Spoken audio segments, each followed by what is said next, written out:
प्रदेशातील हाथरस येथे घडलेली घटना ही देशाला हादरवून टाकणारी होती। फुलराई गावात नारायण साकार हरी उर्फ साकार विश्वहरी उर्फ भोले बाबा यांच्या सत्संगात त्यांचे हजारो अनुयायी सहभागी झाले होते। याच वेळी प्रवचनादरम्यान झालेल्या चेंगराचेंगरीत 120 हून अधिक लोकांचा मृत्यू झाला, तर कित्येक जण यामध्ये जखमी सुद्धा झाले। गावात अत्यंत धार्मिक वातावरण असतानाच अचानकच सगळीकडे शांतता पसरली। काहींना तर आपले प्राण गमवावे लागले। पण ज्या भोले बाबांच्या सत्संगाला एवढ्या मोठ्या प्रमाणात गर्दी झाली, ते भोले बाबा नक्की आहेत तरी कोण याची चर्चा सध्या सर्वत्र चालू आहे। आणि लोकांवर त्यांचा एवढा प्रभाव का, हे आपण या व्हिडिओतून जाणून घेऊ। नमस्कार, मी Ruchita Ghosalkar for the people न्यूजमध्ये आपलं स्वागत। व्हिडिओला सुरुवात करण्यापूर्वी आपण फॉर द पीपलला सबस्क्राइब करा, लाईक व फॉलो जरूर करा।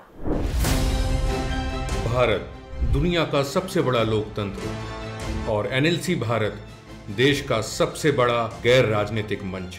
शक्तिशाली लोकतंत्र के लिए राहुल कराट का सार्थक कदम। मुंबई में हुआ ऐतिहासिक प्रथम राष्ट्रीय विधायक सम्मेलन।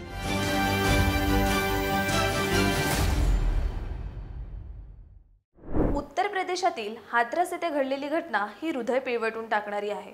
हाथरस जिल्ह्यातील सिकंदरराव परिसरातील हाथरस एटा सीमेवर असलेल्या फुलराई गावात भोले बाबा उर्फ साकार विश्वहरी महाराज यांच्या सत्संगाच्या कार्यक्रमादरम्यान झालेल्या चेंगराचेंगरीत 121 पेक्षा जास्त जणांचा मृत्यू झाला, तर काही जण यामध्ये जखमी झाले आहेत। या सत्संगात एटा, कांसगंज आणि हाथरस जिल्ह्यातील तसेच आसपासच्या अनेक जिल्ह्यातील हजारो अनुयायी या सत्संगासाठी उपस्थित होते। सत्संग संपल्यानंतर अनुयायी भोले बाबांच्या दर्शनासाठी पुढे येऊ लागल्याने बाबांजवळ लोकांची मोठ्या प्रमाणात गर्दी होऊ लागली आणि यात झालेल्या गर्दीमुळे धक्का लागल्यावर काही जण शेजारच्या खड्ड्यात पडले। या प्रकारानंतर धावपळ सुरू झाल्याने जे खाली खड्ड्यात पडलेले लोक होते त्यांच्या अंगावरून लोकांची गर्दी गेल्याने त्यांना पुन्हा उभे राहता आले नाही।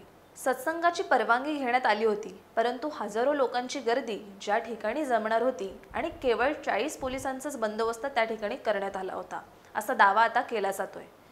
प्रशासन आणि सत्संग आयोजकांच्या अशा निष्काळजीपणाची यामध्ये चर्चा होत आहे। मुख्य कार्यक्रमाच्या दिवशी आपत्कालीन मार्गही बनवला गेला नव्हता, तसेच खाण्यापिण्याची योग्य व्यवस्थाही नव्हती। अशा अनेक गैरसोयींमुळे सत्संगासाठी आलेल्या लोकांचे हाल झाले, पण भोले बाबांच्या बाबतीत अजिबात हलगर्जीपणा करण्यात आला नव्हता। त्यांच्या जाण्या येण्यासाठी स्वतंत्र मार्ग तयार करण्यात आला होता। या मार्गावरून फक्त भोले बाबांचाच ताफा जाणार होता, याशिवाय इतर कोणालाही त्या मार्गावरून जाण्यासाठी परवानगी देण्यात आली नव्हती। या सगळ्या घडलेल्या घटनेमुळे भोले बाबांबद्दल जोरदार चर्चा आहे।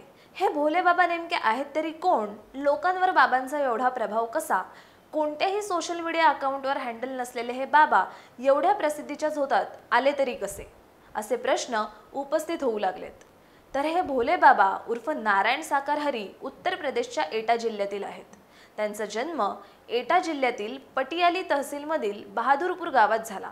त्यांचे खरे नाव सूरजपाल सिंह असून गावात त्यांची भोले बाबा उर्फ साकार विश्वहरी अशी ओळख आहे। आध्यात्मिकासारखे कार्यक्रम करण्याआधी ते उत्तर प्रदेश पोलिसात होते। 18 वर्षाच्या सेवेनंतर त्यांनी VRS घेऊन त्यांच्याच गावात एका झोपडीत राहून त्यांनी प्रवचन देण्यास सुरुवात केली। 10 वर्षापूर्वी आग्र्याच्या केदारनगरातील शहागंजमधून सुरू केलेला हा समाजसेवेचा प्रवास आज इथवर येऊन पोचलाय। 2 खोल्यांच्या घरात राहून त्यांनी आजूबाजूच्या परिसरातील निरक्षर आणि कमी शिकलेल्या लोकांना प्रवचन देऊन आपले अनुयायी बनवले।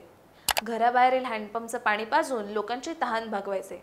त्यांची हीच समाजसेवा पाहून त्यांची लोकप्रियता झपाट्याने वाढत गेली।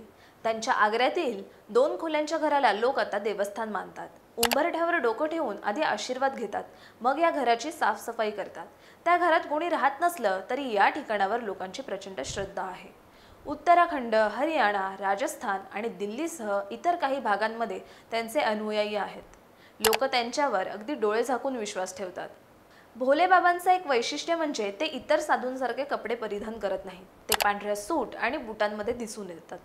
भोले बाबा हे आपल्या अनुयायांना मानवतेच्या कल्याणाची शिकवण देऊन मानव सेवा करून त्यांना भगवंताशी जोडण्याची प्रेरणा देतात। मात्र या प्रकरणी आता अनेक खुलासे होत आहेत। त्यातलाच एक खुलासा म्हणजे भोले बाबांची स्वतःची वैयक्तिक सुरक्षा यंत्रणा असून या यंत्रणेचं नाव त्यांनी नारायणी सेना ठेवल्याचं समोर आलं आहे। बाबांच्या नारायणी सेनेमध्ये पुरुष आणि महिला रक्षक नेमले असून ही फौज बाबांच्या आश्रमापासून ते सत्संगाच्या ठिकाणापर्यंत सेवा करत असते। बाबांच्या या नारायणी सेनेसाठी एक प्रकारचा ड्रेस कोडही तयार करण्यात आला असून भोले बाबांच्या सत्संगाची संपूर्ण व्यवस्था नारायणी सेनेच्या हातात असते। बाबा सत्संगाच्या ठिकाणी पोहोचण्याआधी त्यांची ही नारायणी सेना घटनास्थळी दाखल होते। उत्तर प्रदेशचे माजी डीजीपी विक्रम सिंह यांनी दिलेल्या माहितीनुसार बाबांवर 6 ते 7 गुन्हे दाखल असून लैंगिक शोषणाचाही आरोप करण्यात आला आहे। बाबांविरुद्ध आग्रा, इटावा, कासगंज, फिरुखाबाद ते राजस्थानमधील दौसापर्यंत गुन्हे दाखल आहेत। माणसाच्या परिस्थितीचा गैरफायदा घेऊन स्वतःचा स्तोम माजवणाऱ्या बाबांची चलती दिवसेंदिवस वाढत आहे। या भोले बाबांविषयीच्या तुमच्या प्रतिक्रिया आम्हाला कमेंट बॉक्समध्ये जरूर कळवा। व्हिडिओ आवडल्यास लाईक करा आणि अशाच नवनवीन व्हिडिओसाठी फॉर द पीपल न्यूजला यूट्यूब, फेसबुकवर सबस्क्राईब, लाईक व फॉलो करायला विसरू नका।